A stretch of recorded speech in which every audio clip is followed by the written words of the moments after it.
lot of people in my life. Heck, there's a lot of people in the world, and they all have something to say. Many have some sort of advice. So much advice. Some of that advice is really useful. Some of the advice, I actually want to get face to face. Some of the advice I sorely need. And some of the advice I always follow. I often get asked for advice, but not all the time. But there's one piece of advice I'd give to everyone. That's me, and this is my Windows Phone.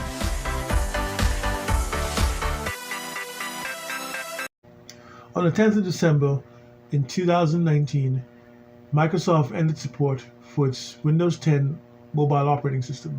Its last version was coded as 1709 from 2017, the year in which the then incoming CEO Satya Nadella announced that Microsoft had no business in making phones and that he was canceling the project. Shortly thereafter, he sacked around 45,000 employees. Many sources within the tech journalism community have stated many reasons as to why Windows Mobile was cancelled, although many of those articles were incorrect. Unlike popular belief, it wasn't cancelled due to poor sales or the lack of third-party apps, or even because of the mid-range nature of the specs, etc., etc., etc. In truth, it was for other reasons that didn't get much press, reasons that some, including YouTubers, get wrong. Today's video is sponsored by the Modfall book series. Get your copies today. Detective Monica Ragner's daughter is thrust into the deadliest murder cases in her career. Fear and deception lay at every corner, and her fight to save the lives of others just may cost her own. Get Morphol Disciple and Morphol Paraben at these retailers today.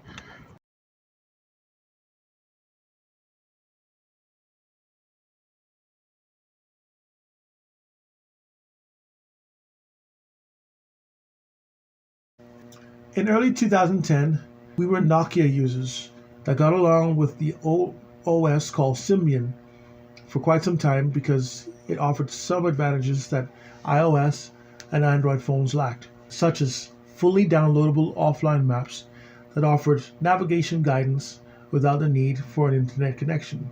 It had FM radio, an FM transmitter that allowed you to hijack the radio signal to play your music from your phone through a nearby radio.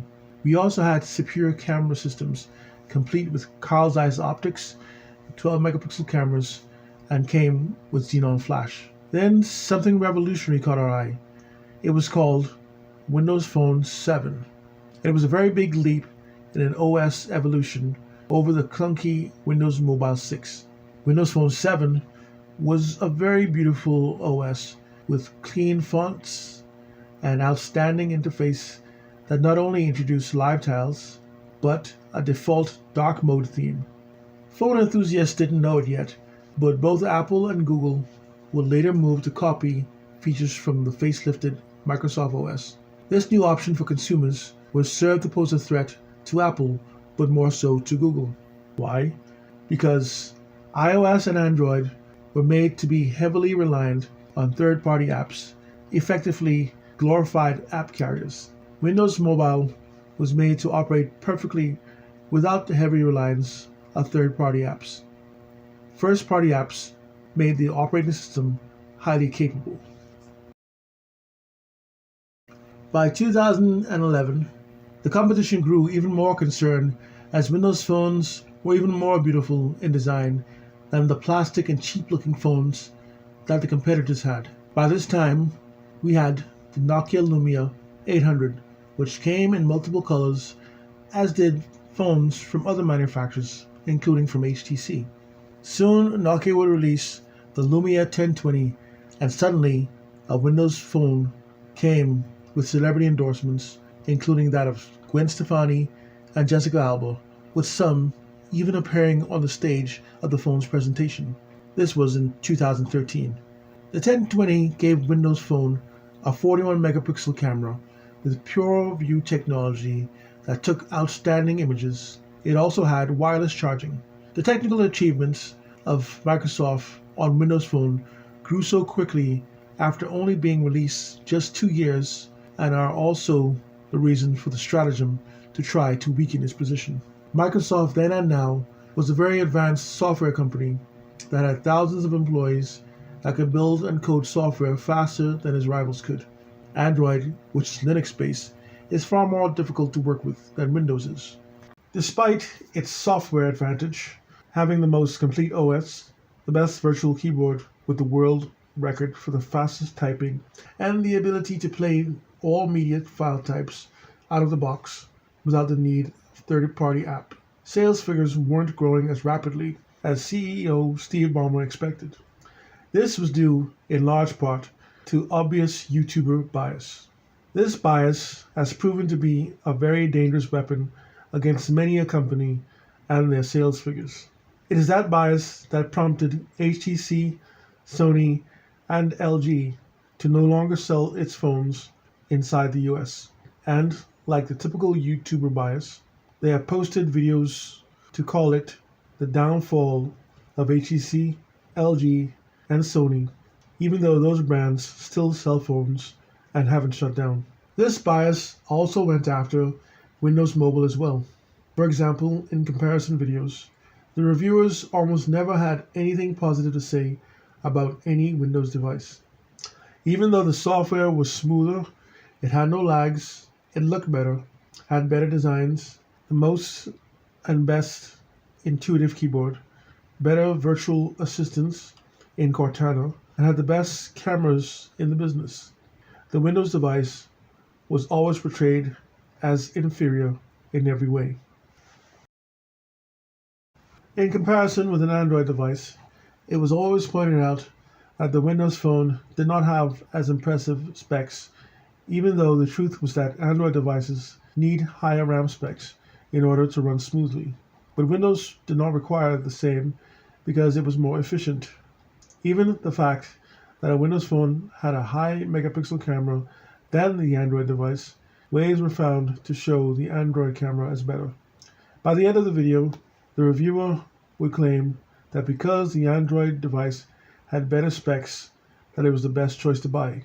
Ironically, that same high-spec Android phone would lose the comparison against an iPhone, which had similar specs to the Windows Phone. And after giving victory to the iPhone, that same YouTuber would declare that the iPhone won because specs aren't everything, which is why in their videos, Windows Phone's 41 megapixel camera was no match for the iPhone's 5 megapixel camera. This bias would always give Samsung devices the victory over all other Android devices, despite Samsung making the most sluggish and most flimsy Android devices at the time. We don't know exactly why this bias still exists today. However, we did read articles during the height of said bias that alleged that Google paid incentives to employees at phone carrier stores to sell Android phones, which is why employees never suggested a Windows Phone, even though they would sit side by side with the Android device. We also know that YouTubers would be blacklisted if they said anything negative about an Apple product in their videos. And since we're not afraid of Apple, we will do a video on exposing Apple's strategy. It is false to say that Windows Phone had no third-party apps, as we personally use a lot of the million Windows apps. By Windows 10 Mobile, Microsoft's strategy was for app developers to make one app for Windows that were compatible for all Windows devices, from PCs to phones to tablets and the virtual reality headset HoloLens. We used Instagram, which was the first version of the app to use the dark theme, which was later copied for Android and iOS. There was also Facebook, WhatsApp, racing games, first-person shooters, video streaming services, downloadable offline guidance GPS maps, camera apps with pro controls for free, and all the apps that you truly need, except apps from Google. There was a time that developers could make you a YouTube app, but Google forced all of it to stop. Google was a bitter rival to Microsoft and genuinely saw Windows Mobile as a serious threat. So Google banned all Google apps from being part of Windows Mobile. The very main reason, and actual only reason, why Windows Mobile was ended was a direct order from the current CEO of Microsoft. In early 2017, Microsoft announced that 7 new phone manufacturers will be joining the Windows Mobile program. The question we ask now is, if Windows Mobile was failing so badly, why would 7 different companies sign up to make phones for Windows? Why take a risk if the program was a failure? Exactly right. They wouldn't sign up unless it was actually doing well and they saw the potential. A few months later, as he became CEO, his first order of business was to end the program, and was quoted as saying that Microsoft had no business being in the phone business, though in a 2024 interview he admitted that canceling Windows Mobile was a mistake and that the challenges could have been overcome. So why, if it was doing well and signing up new manufacturers, did he cancel it? What was the real reason?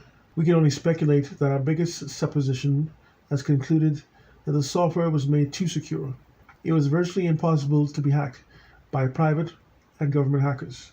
You see, the key to hacking into someone's phone is through third-party apps, and the fact that said apps have full access to the mechanics of the operating system. This wasn't the case for Windows Mobile. Microsoft used an innovation they called app sandboxing to keep hackers out of the operating system. Apps had no access to the operating system and could not be used to alter the system settings. Windows apps operated in their own environment.